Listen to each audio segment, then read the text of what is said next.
वज़ीर-ए-आज़म नरेंद्र मोदी इंडोनेशिया के बाली में कल से शुरू होने वाले G20 सरबराही इजलास में करेंगे शिरकत। पीएम मोदी सरबराही इजलास में खुराक और तवानाई तहफ़्फ़ुज़, डिजिटल तब्दीली और सेहत से मुतालिक इजलास में होंगे शरीक।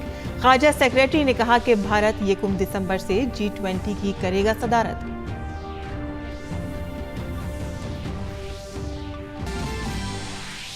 नायब सदर जगदीप धनखड़ ने कंबोडिया में ईस्ट एशिया सरबराही इजलास में की शिरकत। आलमी खुराक और तवानाई के तहफ़्फ़ुज़ से मुतालिक दुनिया में बढ़ते हुए खदशात को किया उजागर।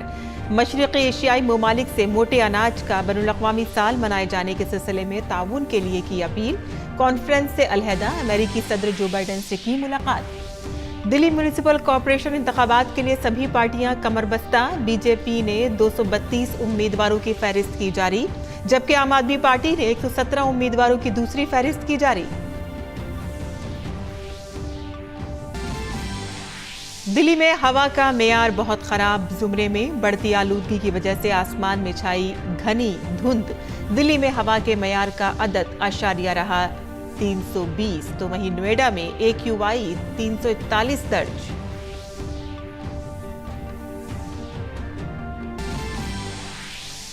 तमिलनाडु के कई अजला में मूसलाधार बारिश का कहर जारी। चित्तलपक्कम झील का पानी निकला बाहर।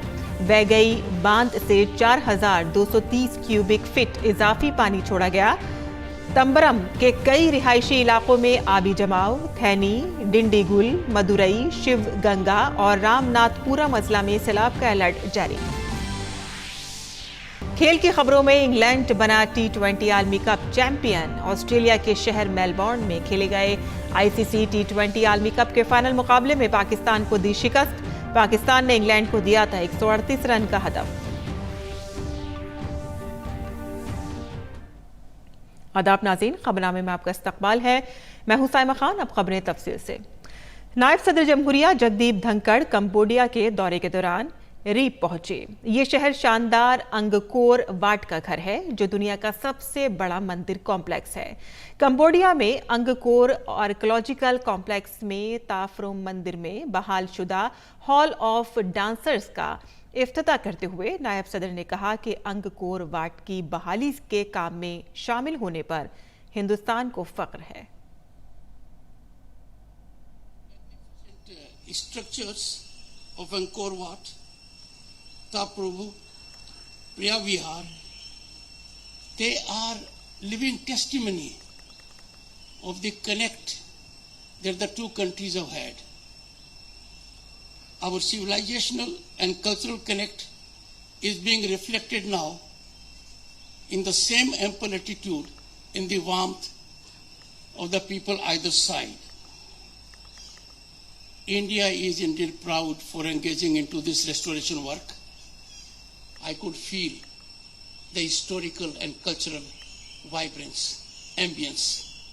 I am sure it will attract now many more tourists and generate a deep interest both in the tourists as also those who are students of culture, history and heritage.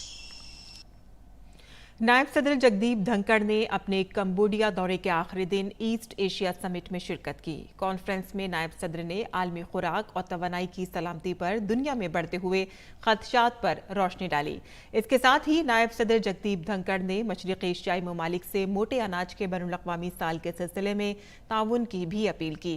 इस सरबराह कॉन्फ्रेंस में 10 ASEAN ममालिक और इसके 8 मुज़ाकराती शिराकतदार भारत, चीन, Japan, जनूबी Korea, Australia, New Zealand, America और रूस शामिल हैं। नायब सदर जमहूरिया जगदीप धनखड़ ने कंबोडिया की राजधानी नोम पेन्ह में 7वीं मशरिक़ी एशियाई छोटी कॉन्फ्रेंस से अलग अमेरिकी सदर जो बाइडेन से भी मुलाकात की।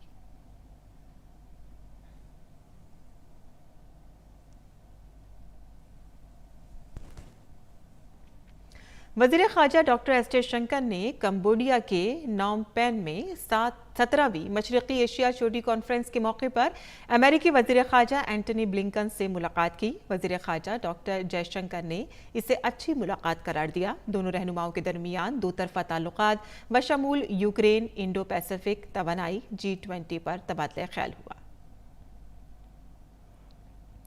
खारजा सेक्रेटरी विनय क्वात्रा ने आज G20 सरबराही इजलास में वज़ीर-ए-आज़म नरेंद्र मोदी की शिरकत के बारे में जानकारी दी।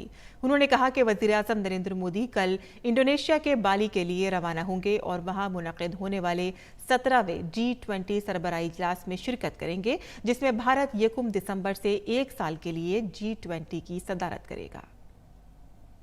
Prime Minister Shri Narendra Modi will be attending the 17th G20 summit meeting being hosted in Indonesia by Indonesia on 15-16th November in Bali. The summit is likely to be attended, as is the tradition, by the leaders of G20 member countries, guest countries and international organizations. This G20 summit is particularly special because, as you are aware, India will hold the presidency of the G20 summit from 1st of December 2022 for a one-year period. वज़ारत ख़ारजा ने कहा कि बाली चोटी conference में वज़ीर-ए-आज़म Narendra Modi G20 के दीगर लीडरों के साथ आलमी मईशत, तवानाई, माहौलियात, ज़राअत, सेहत और डिजिटल तब्दीली समेत असरी अहमियत के अहम मसाइल पर गौर-व-ख़ौज़ करेंगे। During the summit, Prime Minister Modi and other G20 leaders will deliberate extensively upon key issues of contemporary relevance, including the state of global economy, issues relating to energy, environment, agriculture, health and digital transformation, etc. The Bali summit comprises of 3 working sessions at the leaders level where PM will be participating. These include the sessions on food and energy security, a session on digital transformation and a session on health. During the summit, खारजा secretary Vinay Kwatra ने बताया कि भारत की G20 सदारत के दौरान Bharat, Indonesia और Brazil एक तिकड़ी होंगे। उन्होंने कहा कि G20 में ये पहला मौका है कि ये तिकड़ी में तरक्की पजीर ममालिक और उभरती हुई मईशतें शामिल होंगी। इंडोनेशिया के अपने दौरे के दौरान वज़ीर-ए-आज़म नरेंद्र मोदी 15 नवंबर को भारतीय बिरादरी के अरकान से खिताब और बातचीत करेंगे।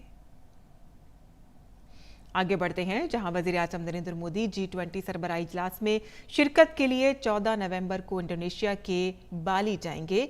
इंडोनेशिया में भारतीय सफ़ीर मनोज के भारती से हमारे नामानिगार अमृतपाल सिंह ने खुसूसी बातचीत की है। एम्बेसडर मनोज कुमार भारती, दूरदर्शन समाचार से बात करने के लिए आपका बहुत बहुत धन्यवाद। सर, प्रधानमंत्री नरेंद्र मोदी यहाँ पहुँच रहे हैं सोमवार शाम को। प्रधानमंत्री प्राइमरीली G20 समिट में भाग लेने आ रहे हैं कि इस लिहाज से कितनी महत्वपूर्ण है ये प्रधानमंत्री का इंडोनेशिया का ये दौरा? सबसे पहली बात, हम इस बात को ध्यान में रखें कि भारत ने इंडोनेशिया के G20 प्रेसिडेंसी को बहुत दृढ़ सपोर्ट दिया है। ये बहुत मुश्किल दौरा था जिसमें इंडोनेशिया की प्रेसिडेंसी होनी थी और भारतीय सहायता और सपोर्ट को इंडोनेशिया की सरकार ने भी बहुत गंभीरता से लिया है और इसको एक्नॉलेज किया है। चूँकि भारत इंडोनेशिया से ये प्रेसिडेंसी लेगा, इसलिए भी माननीय प्रधानमंत्री जी का इंडोनेशिया का दौरा और स्पेशली G20 के लिए बाली का दौरा बहुत ही उल्लेखनीय हो जाता है। भारत ने कुछ दिन पहले ही जो अपनी प्रेसिडेंसी का लोगो लॉन्च किया है, प्रधानमंत्री के लिए ये भी एक अवसर होगा कि उसके बारे में पूरी दुनिया को G20 के देशों को बता सकें। इस बात का संकेत पूरे विश्व को देना चाहेंगे कि भारत अपनी वैश्विक विचारधारा को अपने पुराने वैचारिक फिलॉसफीज़ से जोड़ कर देखना चाहता है। इसलिए भी जो मूल मंत्र बनाया गया है हमारी प्रेसिडेंसी का, वो कहता है वसुधैव कुटुंबकम। भारत ये बताना चाहता है कि जब हम अपनी प्रगति चाहते हैं तो हम विश्व की प्रगति को हमेशा ध्यान में रखते हैं। ये हमारे लिए बहुत ज़रूरी है कि हम दुनिया को इसके बारे में बताएं कि हमारी प्रेसिडेंसी का जो मोटो है वो है one world, one family, one future. Ambassador Bharti, G20 में शिरकत करने के अलावा प्रधानमंत्री जो यहाँ के भारतीय मूल के लोग हैं, जो इंडियन कम्युनिटी है, इंडियन डायस्पोरा है, उसके साथ भी इंटरैक्ट करेंगे। चूँकि माननीय प्रधानमंत्री जी यहाँ पे G20 समिट मीटिंग के लिए आ रहे हैं, इसीलिए बहुत ही कम समय के लिए वो यहाँ हैं, लेकिन फिर भी इस छोटे समय में भी उन्होंने भारतीय समुदाय के लोगों से मिलना अपना एक प्रोग्राम का हिस्सा रखा है। यह देखकर यहाँ का भारतीय समुदाय और भारतीय मूल का समुदाय बहुत उत्साहित है। पूरे इंडोनेशिया में इस बात की बहुत अच्छी जानकारी है कि भारत की साख विश्व में पिछले कुछ सालों में बहुत बढ़ी है। भारत की अपनी अर्थव्यवस्था में बहुत ज़्यादा सुधार आया है। इन सब के पीछे माननीय प्रधानमंत्री जी की नीतियों का और उनके इफ़ेक्टिव कार्यान्वयन का बहुत बड़ा रोल है, जिसे सब यहाँ जानते हैं। आगे बढ़ते हैं, जहां मरकजी वज़ीर दिफा राजनाथ सिंह और हरियाणा के वज़ीर आला मनोहर लाल खट्टर ने झज्जर के कुलाना में पृथ्वीराज चौहान के मुजस्मे की नकाबकुशाई की। महाराणा प्रताप का ये मुजस्मा फाइबर मेटल से बनाया गया है। हाथ में कमान और तीर लिए घोड़े पर सवार महाराणा प्रताप के इस मुजस्मे को सुनहरी रंग दिया गया है। इस मुजस्मे की खास बात यह है कि इसकी ऊंचाई 16 फीट की है, जो आने वाले वक्त में यहां आने वाले सयाहों की तवज्जो का मरकज बनेगा। मुजस्मे की नकाबकुशाई के बाद वज़ीर दिफा राजनाथ सिंह ने कहा कि भारतीय तारीख के अजीम हीरो महाराजा पृथ्वीराज चौहान का मुजस्मा नस्ब करने के फैसले की जितनी तारीफ की जाए उतनी कम है। उन्होंने कहा कि सब जानते हैं कि वो गुजरात की सरजमीन में पैदा हुए। उन्होंने न सिर्फ ज़मीन पर हुकूमत की बल्कि अपनी रियाया के दिलों पर भी हुकूमत की। उनका ये मुजस्मा आने वाली नस्लों को उनके बारे में जानने का मौका फराहम करेगा।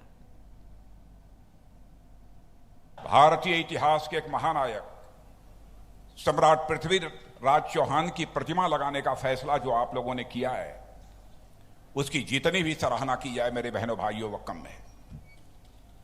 और आप सभी जानते हैं कि महाराजा पृथ्वीराज चौहान यदि पैदा हुए थे तो गुजरात की धरती पर पैदा हुए थे, और इनकी गणना भारत के उन महान शासकों में होती है जिन्होंने केवल एक बड़े भूभाग पर ही राज नहीं किया था, एक बड़े भूभाग पर ही हुकूमत नहीं चलाई थी, बल्कि अपने शौर्य, पराक्रम, साहस के कारण अपने क्षेत्र और अपने देश की जनता के दिलों पर भी राज करने का काम यदि किसी ने किया था तो वह पृथ्वीराज जी चौहान ने किया था।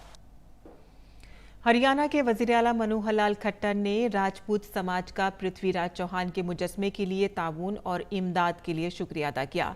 उन्होंने कहा कि रियासत और समाज की हमजहत तरक्की करना हमारी जिम्मेदारी है, इसलिए हुकूमत हर मुमकिन ताउन करेगी। मेरी जिम्मेदारी है कि पूरा हरियाणा ये विकसित हो, आगे बढ़े, यहाँ की समस्याओं को कैसे हम दूर करें, विभिन्न संस्थाओं के माध्यम से जो काम किए जा रहे हैं उनको कैसे हम पुष्पित पल्लवित करें। मैं बधाई देता हूं यहाँ की राजपूत सभा को कि जिन्होंने सम्राट पृथ्वीराज चौहान की जो प्रतिमा बनाई है, इसके ऊपर अपनी ही योजना से 50 लाख रुपए इकट्ठा करके इस काम को किया है। मैं राजपूत सभा को बहुत बधाई देता हूं। बीजेपी ने दिल्ली म्युनिसिपल कॉरपोरेशन इंतखाबात के लिए 232 उम्मीदवारों की फहरिस्त जारी की है। फहरिस्त में 126 खवातीन उम्मीदवार शामिल हैं। बीजेपी ने 9 साबिक मेयर, 52 साबिक काउंसलर, 3 उम्मीदवार जिन्होंने असेंबली इंतखाबात में हिस्सा लिया, 2 रियासती ओहदेदार, 4 जिला सदर और 3 डॉक्टरों को मैदान में उतारा है। बीजेपी ने प्रेस कॉन्फ्रेंस करके आम आदमी पार्टी पर हमला किया है। बीजेपी के तर्जुमान शहजाद पूनावाला ने कहा कि दिल्ली की आम आदमी पार्टी हुकूमत पूरी तरह से बदउनवानी में मुलव्विस है। तिहाड़ में जो घोटाला हुआ है, जो लुटेरे बन के ठगों को भी लूटने का काम किया है, उसमें सपोर्टिंग रोल कैलाश गहलोत का है और डायरेक्टर निर्देशक तो अरविंद केजरीवाल ही है। ये सामने निकल कर आ चुका है। परंतु लुटेरा फिल्म की कुछ और भी सीक्वल्स आई। हवाला घोटाला जिसमें सत्येंद्र जैन 4.5 महीने से बंद है। बस घोटाला का लुटेरा पार्ट 2 आया है। लुटेरा पार्ट 3 क्लासरूम घोटाला का आया है। लुटेरा पार्ट 4 बिजली सब्सिडी का आया है। लुटेरा पार्ट 5 फेक रजिस्ट्रेशन, जो 2 लाख श्रमिकों का नकली रजिस्ट्रेशन करवाकर 900 करोड़ रुपए उसको लूट लिया गया, उसका भी लुटेरा पार्ट 5 आया है। लुटेरा पार्ट 6 आज मैंने देखा है कई चैनल्स पर चल रहा है। दिल्ली जल बोर्ड के माध्यम से किस प्रकार से 20 करोड़ का लूट किया गया है। बीजेपी के तर्जुमान शहजाद पूनावाला ने कहा कि दिल्ली हुकूमत के शराब घपले में आज कई गिरफ्तारियां की गई हैं। मनीष सिसोदिया शराब घपले के अहम मुलजिम हैं।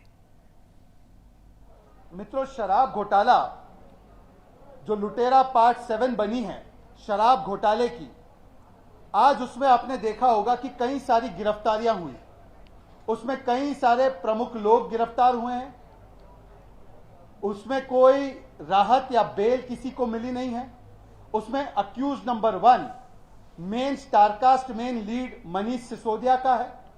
उसमें विजय नायर, जो इनके वैसे तो बताए जाते हैं कम्युनिकेशन एक्सपर्ट है, परंतु कैश कलेक्शन एक्सपर्ट ज्यादा थे, वो भी जेल में है। और आम आदमी पार्टी ने हफ्ते की रात दिल्ली म्युनिसिपल कॉर्पोरेशन इंतखाबात के लिए उम्मीदवारों की अपनी दूसरी फहरिस्त जारी की। इस फहरिस्त में 117 उम्मीदवारों के नामों का ऐलान किया गया। इससे कबल जुमे को आम आदमी पार्टी ने अपने उम्मीदवारों की पहली फहरिस्त जारी की थी, जिसमें 134 नामों का ऐलान किया गया था।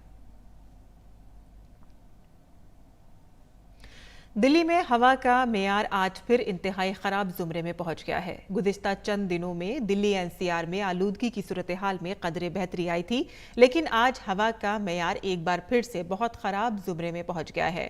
System of air quality and weather forecasting and research के मुताबिक दिल्ली में AQI 320 रिकॉर्ड किया गया है, जो कि बहुत खराब के जुमरे में आता है। एयर क्वालिटी इंडेक्स 0 से 50 के दरमियान अच्छा, 101 और 2 के दरमियान मुतदिल और 201 और 300 के दरमियान खराब समझा जाता है, जबकि 301 और 400 के दरमियान AQI को बहुत खराब समझा जाता है और 401 और 500 के दरमियान संगीन ख्याल किया जाता है। वहीं नोएडा में हवा के बहुत खराब मेयार की वजह से धुंध छाई हुई है। System of air quality and weather forecasting and research के मुताबिक नोएडा में AQI 341 रिकॉर्ड किया गया है, जो कि बहुत खराब के जुमरे में आता है। बढ़ती हुई आलूदगी के बाइस लोगों को सांस लेने में दुश्वारी का सामना है। इसके साथ ही गले में खराश, सीने में जकड़न जैसी शिकायतें हर उम्र में देखने को मिल रही हैं। मगरबी बंगाल बीजेपी के सदर सुकांता मजुमदार ने सदर पर TMC लीडर अखिल गिरी के तज़हीक आमेज रिमार्क्स की मजम्मत की है। उन्होंने कहा है कि हमने रियासत में शिकायत दर्ज कराई है, जिस तरह हमारे सदर और कबायली समाज की तौहीन की गई है। इस लिहाज से तो पूरे मुल्क में अखिल गिरी के खिलाफ FIR दर्ज होनी चाहिए। और इसके साथ ही उन्होंने गिरी को वुज़रा के कौंसिल से फौरी तौर पर हटाने का भी मुतालबा किया है। पूरे राज्य में हमने कंप्लेन किया है। अदर स्टेट्स में भी हम लोगों से ये अपील करते हैं, जिस तरीके से हमारे महामहिम राष्ट्रपति जी का अपमान किया गया, आदिवासी समाज का अपमान किया गया, पूरे देश में अखिल गिरी के खिलाफ FIR होनी चाहिए। एक आदिवासी महिला जो राष्ट्रपति बनी है, अपने कर्मों के द्वारा उनको उनकी विरुद्ध में ऐसे कुरूप बातें करना ये राजनीति में शोभा नहीं देता और ऐसे लोगों को मंत्री परिषद से इमीडिएटली हटा देना चाहिए। पश्चिम बंगाल है और मुख्यमंत्री ममता बनर्जी है, इसलिए ऐसे लोग मंत्रिसभा में मिनिस्ट्री में बैठे हुए हैं। तमिलनाडु के कई अजला में मूसलाधार बारिश ने तबाही मचा रखी है, जिसकी वजह से बाज़ मकामात पर पानी जमा हो गया है। तमिलनाडु के कोयम्बटूर में शदीद बारिश हुई है, जिसके बाद डैम से पानी ओवरफ्लो हो गया है। तमिलनाडु के कई अजला में गुज़िश्ता कई दिनों से जारी बारिश के दरमियान स्कूल बंद हैं। रियासत में मूसलाधार बारिश ने लोगों के लिए मुश्किलात पैदा कर दी हैं। इस साल चेन्नई में शदीद बारिश ने गुज़िश्ता 30 साल का रिकॉर्ड तोड़ दिया है। रियासत की चित्तलपक्कम झील से पानी बाहर निकल गया है। थैनी के वैगई डैम से मजीद 4230 क्यूबिक फीट पानी छोड़ा गया है और इसके साथ ही तंबरम के कई रिहायशी इलाकों में पानी भर जाने की सूरत हाल पैदा हो गई है। इंतजामिया के मुताबिक थैनी, डिंडीगुल, मदुरई, शिवगंगा और रामनाथपुरम अजला में सैलाब का अलर्ट जारी किया गया है। मुसलसल मूसलाधार बारिश की वजह से चेन्नई के मुख्तलिफ इलाकों में पानी जमा हो गया है, जैसा कि आप देख सकते हैं। वहीं तमिलनाडु के वजीर आला M.K. स्टालिन ने शदीद बारिश से मुतासरा इलाकों का मुआयना किया। वज़ीर आज़म ने अक्टूबर में नश्र होने वाले मन की बात प्रोग्राम में शमसी तवानाई और कुसुम योजना से फायदा उठा रहे किसानों का जिक्र किया। शमसी तवानाई आज एक ऐसा मौजू है जिसमें पूरी दुनिया अपना मुस्तकबिल देख रही है। शमसी तवानाई कैसे हमारे गरीब और मुतवस्सित तबके की जिंदगियों को बदल रही है, वज़ीर आज़म ने मन की बात के जरिए इसकी एक मिसाल पेश की। तमिलनाडु के कांचीपुरम में एक किसान हैं थिरू के एजिलन। इन्होंने पीएम कुसुम योजना का फायदा लिया और अपने खेत में 10 हॉर्स पावर का सोलर पंप सेट लगवाया। अब उन्हें अपने खेत के लिए न बिजली पर खर्च करना होता है और न ही आबपाशी के लिए अब वो सरकारी बिजली की सप्लाई पर मुनहसिर हैं। राजस्थान के भरतपुर में एक ऐसे ही किसान हैं कमल जी मीणा, जो पीएम कुसुम योजना का फायदा उठा रहे हैं। कमल जी ने खेत में सोलर पंप लगवाया, लागत कम हुई और आमदनी भी बढ़ गई। कमल जी सोलर बिजली से दूसरे कई छोटे सनतों को भी जोड़ रहे हैं। उनके इलाके में लकड़ी का काम है, गाय के गोबर से बनने वाली चीजें हैं, इसमें भी सोलर बिजली का इस्तेमाल हो रहा है। वो 10-12 लोगों को रोजगार भी दे रहे हैं। I bought a solar water pump. The scheme which benefited with me, cutting away the expense of diesel for the pump and utilize the expense of my farm. With the help of power water supply has increased, so I change dryland crops to wetland crops. सबसे बड़ी बात यह है कि सौर ऊर्जा से पहले केवल मोटर ही चलती थी। अब जो यूएसपीसी जो कंट्रोलर है उससे मोटर के साथ साथ में कई इम्प्लीमेंट लगा के अच्छा व्यवसाय भी किया जा सकता है। जम्मू कश्मीर के श्रीनगर में रहते हैं मंजूर अहमद लहरवाल। सर्दियों में बिजली ज्यादा खर्च होने की वजह से मंजर का बिल 4000 रुपए से ज्यादा का आता था। घर पर सोलर रूफटॉप प्लांट लगवाने के बाद उनका खर्च आधे से भी कम हो गया है।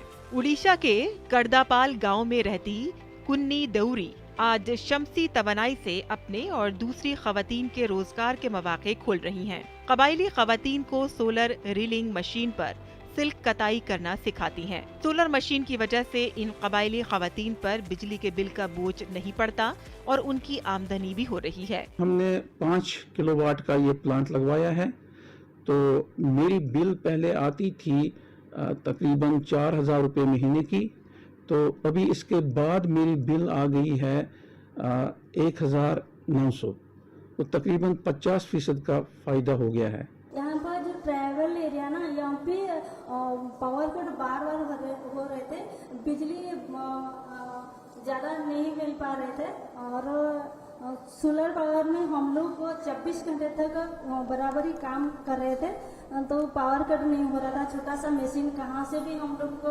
बैठे के काम कर रहे थे, तो बहुत अच्छा लगा वो मशीन। वज़ीर आज़म लगातार मन की बात प्रोग्राम के जरिए मुल्क में इख्तराई कोशिशें कर रहे अफराद का जिक्र करते हैं। इस बार वज़ीर आज़म ने शमसी तवानाई के जरिए दही इलाकों में होने वाली बुनियादी तब्दीलियों की तरफ ध्यान मबजूल कराया है। Bureau report, DD Urdu.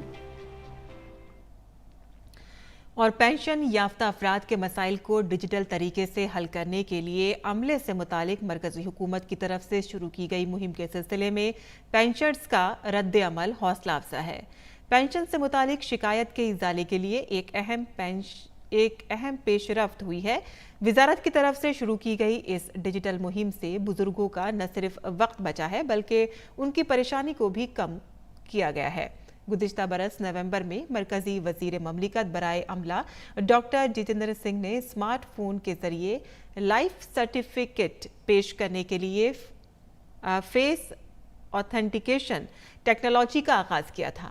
Maharashtra के नागपुर में मरकजी हुकूमत के पेंशन याफ्ता अफराद के लिए एक कैंप का इनेकाद किया गया है और इस कैंप में पेंशनर्स के लिए digital life certificate face authentication जारी किया जा रहा है।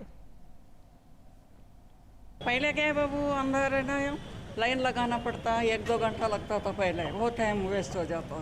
अभी कंप्यूटर वाइज आ गए, ये ऑनलाइन गेन लेना के अभी 10 मिनट में काम हो गए, बहुत अच्छा लगा मेरे को।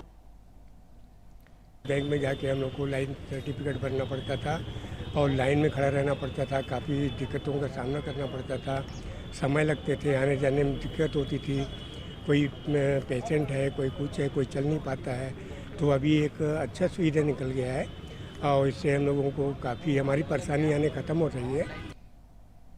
नागपुर में पेंशन से मुतालिक महकमे ने तमाम पेंशनर्स के लिए डिजिटल तरीके से लाइफ सर्टिफिकेट जमा करवाने के लिए मुनासिब इंतजामात को यकीनी बनाया है। साथ ही तमाम पेंशन याफ्ता अफराद से मुतालिक मरकज़ तक पहुंचने की अपील भी की जा रही है। महाराष्ट्र के सकाफती दारुल हुकूमत पुणे में भी डिजिटल लाइफ सर्टिफिकेट कैंप का इनेकाद किया गया। इस दौरान बड़ी तादाद में बुजुर्ग पेंशनर्स को स्मार्टफोन्स के जरिए लाइफ सर्टिफिकेट पेश करने के लिए चेहरे की तस्दीक की टेक्नोलॉजी का फ़ायदा उठाते हुए देखा गया। कैंप में पेंशनर्स की काफ़ी सरगर्मियां देखी गईं। बैनुल-अक़वामी खबरों की बात करें तो मिस्र में एक मिनी बस पलटने से कम 19 अफराद हलाक और 6 जख्मी हो गए। यह हादसा शुमाली नील डेल्टा के इलाके के दुकाहालिया सूबे में पेश आया है। मिनी बस स्टीयरिंग में खराबी के बाइस नहर में गिर गई। मिस्र में सड़क हादसा आम है क्योंकि मुल्क में सड़कों की मरम्मत पर तवज्जो नहीं दी जाती है और लोग भी ट्रैफिक के उसूल और जवाबित के मुताबिक ड्राइविंग नहीं करते हैं। और खेल की खबरों में इंग्लैंड T20 आलमी कप चैंपियन बन गया है। ऑस्ट्रेलिया के शहर मेलबोर्न में खेले गए ICC T20 आलमी कप के फाइनल मुकाबले में इंग्लैंड ने पाकिस्तान को 5 विकेट से शिकस्त दे दी है। इंग्लैंड ने टॉस जीतकर पहले गेंदबाजी करने का फैसला किया। बल्लेबाजी करने उतरी पाकिस्तान की टीम ने इंग्लैंड को दिया था 138 रन का हदफ का ताक़ुब करते हुए इंग्लैंड ने 6 गेंद रहते ही ये खिताबी मुकाबला 5 विकेटें खोकर अपने नाम कर लिया। इंग्लैंड की जानिब से बेन स्टोक्स ने नॉट आउट निफ सेंचुरी लगाई। वहीं पाकिस्तान की जानिब से मोहम्मद रिजवान और बाबर आजम ने तेज शुरुआत की। मोहम्मद रिजवान 15 रन और मोहम्मद हारिस 8 रन बनाकर आउट हो गए। बाबर आजम को राशिद ने आउट किया। पाकिस्तान की जानिब से सबसे ज्यादा शान मसूद ने 38 रन बनाए। निचले ऑर्डर के बल्लेबाज कुछ खास नहीं कर सके और मुकर्ररा ओवर में 8 विकेट के नुकसान पर 137 रन बनाए। इंग्लैंड की जानिब से सैम करन ने 4 ओवर में 12 रन देकर 3 विकेट लिए। और इसी के साथ ही हमारा खबरनामा यहीं ख़त्म पसीर होता है। हमारी पूरी टीम को दें इजाज़त। आदाब।